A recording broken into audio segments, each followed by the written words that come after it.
Oi, pessoal! Nessa videoaula, nós vamos fazer as correções das atividades sobre o gênero poema. Essas atividades, elas foram corrigidas na nossa aula de Skype da terça-feira. Mas para quem não pôde acompanhar, pode assistir o vídeo e fazer as correções no seu livro.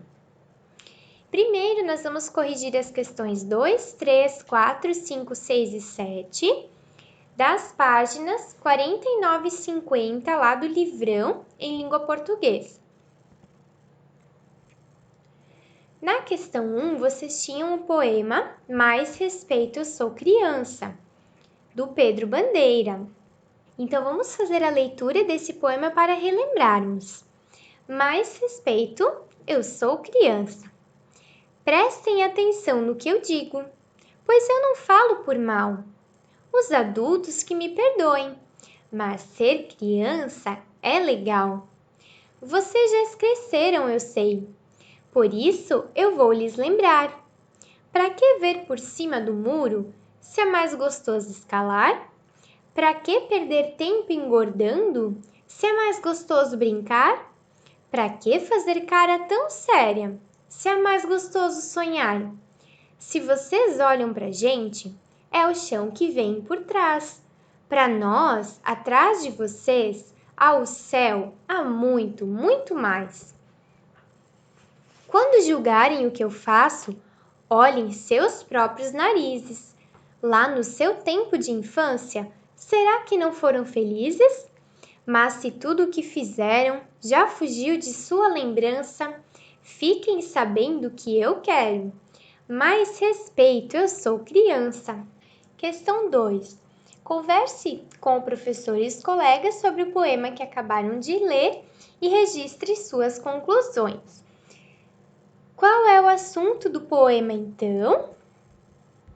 O poema, ele fala de alguns aspectos, de algumas coisas que os adultos deixam de perceber depois que eles crescem. Uma possibilidade de resposta também seria que o poema fala sobre a infância, sobre o ser criança e a diferença do ser adulto. Outra possibilidade de resposta seria que o poema fala de coisas que as crianças fazem, de coisas que os adultos fazem, também poderia ser uma resposta, Mas nesse sentido, que o poema fala sobre atitudes dos adultos, e também de atitudes das crianças ou do que as crianças vivem na infância. Questão B. A quem o poema é dirigido? Como você chegou a essa conclusão? O poema, ele é dirigido aos adultos. Por que é possível saber disso? Porque, por exemplo, lá no verso 3, nós temos uma referência aos adultos, Os adultos que me perdoem. Então, o poema está sendo dirigido para os adultos, Para os adultos ficarem sabendo de alguma coisa, ok? Questão C. Releia o último verso do poema e responda. Você se sente respeitado, respeitada como criança? Então, essa aqui era uma resposta pessoal, Você tinha que responder o que você pensa, o que você sente enquanto criança, Aqui não tem uma resposta pronta. Questão 3. Numere os versos do poema e responda. A. Quantos versos compõem o poema? E B. E quantas estrofes? Então, você tinha que numerar os versos do poema, ou seja, colocar números, para cada linha, para cada verso. Então, você começava aqui, Verso 1, linha 1, verso 2, linha 2, verso 3, linha 3, 4, 5, 6, 12, depois 20, 24. O poema tinha 24 linhas, 24 versos, certo? Então, aqui você tinha que escrever 24 linhas, versos compõem o poema. Agora, quantas estrofes? Estrofes são as partes que compõem o poema. As estrofes são blocos de versos, de linhas, e entre elas nós temos uma separação de espaço em branco, E esse espaço em branco, então, mostra que nós temos várias estrofes, vários pedaços no poema. Nós podemos ter estrofes com mais versos ou como essa aqui, por exemplo, com um só verso. Então, aqui nós temos uma estrofe, espaço em branco, outra estrofe, espaço em branco, terceira estrofe, espaço em branco, quarta estrofe, espaço, quinta estrofe, espaço, sexta estrofe. Então, nós temos 6 estrofes e 24 versos. Questão 4. Releia a seguinte estrofe. Por isso, eu vou lhes lembrar. Para que ver por cima do muro, se é mais gostoso escalar? Para que perder tempo engordando, se é mais gostoso brincar? Para que fazer cara tão séria, se é mais gostoso sonhar? Na letra A, vocês tinham que pintar os versos em que o poeta cita atitudes de adultos. Então, quais são as atitudes referentes aos adultos? Aqui no verso 2, para que ver por cima do muro, é uma atitude de adulto, né? São os adultos que normalmente enxergam por cima do muro. Depois, aqui no verso 4, para que perder tempo engordando? Também é uma atitude referente aos adultos. E depois, aqui no verso 6, para que fazer cara tão séria? Também no poema se refere à figura do adulto. Então, vocês tinham que pintar os versos que estão aqui em amarelo, o 2, 4 e o 6. Depois, na letra B, era mais uma resposta pessoal, né? Que tal inventar mais 2 versos para essa estrofe? Siga o mesmo raciocínio do poeta e complete as lacunas a seguir. Então, vocês tinham que escrever para quê, uma atitude de adulto, né? Então, aqui tinha que ser uma atitude relacionada ao adulto. E aqui a criança, como está no poema também.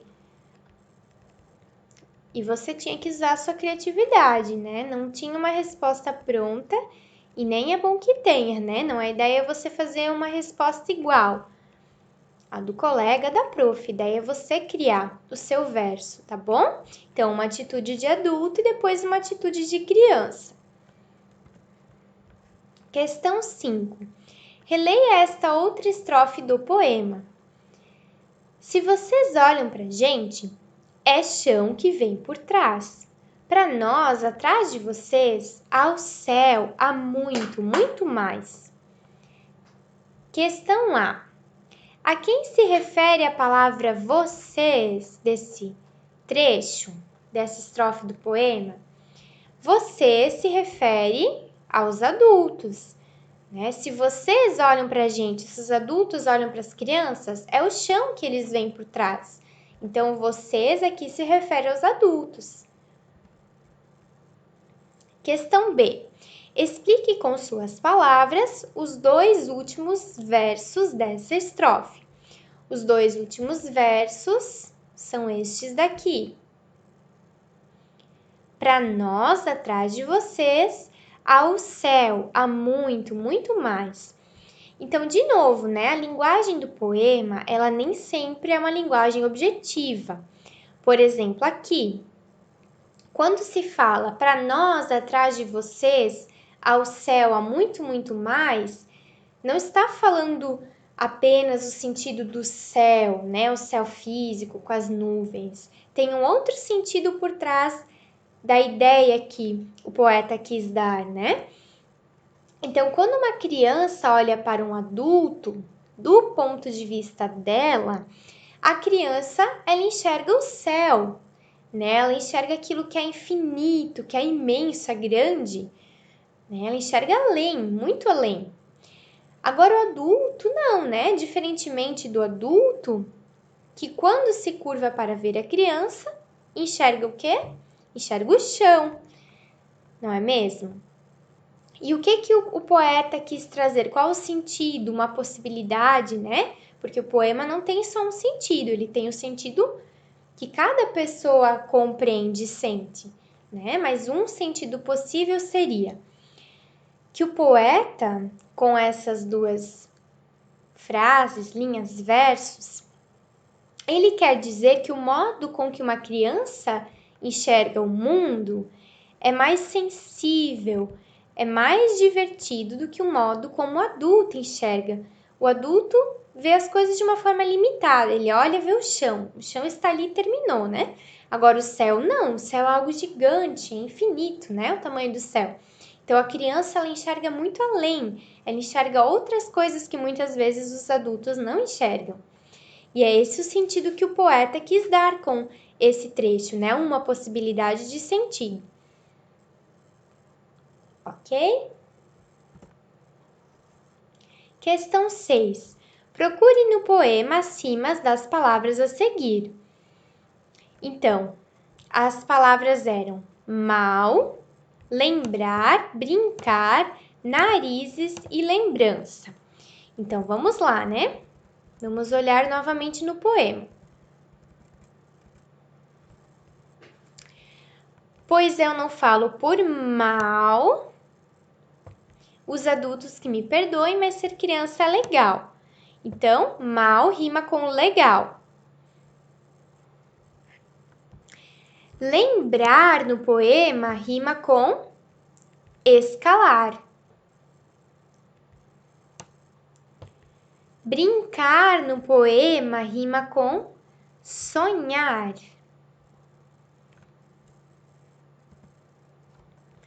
Narizes rima com felizes e lembrança rima com criança. Então vamos lá, né? As respostas. Mal rima com legal, lembrar com escalar, brincar com sonhar, narizes com felizes e lembrança com criança. Essas eram as rimas do poema. Questão 7. Agora encontre rimas para estas palavras. Criança, possibilidades de rima, de som parecido na palavra, né? Criança, esperança, dança, festança, aliança. Eram ideias de rimas, né?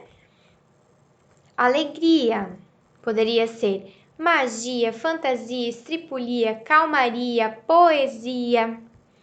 Céu, poderia ser véu, chapéu, pastel, anel, mel.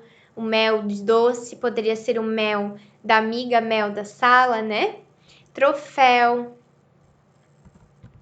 Legal, poderia ser genial, especial, canal, varal, animal. Eram possibilidades de rima. O que você tem que prestar atenção para saber se a sua questão está certa? Se o som da palavra é parecido. Notem que não é a escrita, né? Não quer dizer que a escrita precisa ser igual, a mesma terminação. Por exemplo, aqui no caso, a gente tem o sa, né? No final de todas as palavras, mas nem sempre é assim. Pode também ser um outro tipo de rima que não tem a escrita igual. Ok? Agora nós vamos lá para as correções das atividades no livro de atividades, questões 1 e 2 da página 22. Então, lá na página 22, vocês tinham o poema Bola de Gude, da Rosiana Murray. E esse poema nos diz o seguinte: coloridas, brilhantes, verdes, vermelhas, azuis, parecem diamantes, pedras mais que preciosas, parecem pedaços de mar. É o tesouro do menino, e brilham dentro dos bolsos até que outro menino junte com ele as suas bolas de gude. No chão de terra, uma verdadeira guerra se arruma. Lá na questão A, pedia qual é o assunto do poema. O assunto do poema é a brincadeira com bolas de gude, o jogo de bolas de gude. Questão B.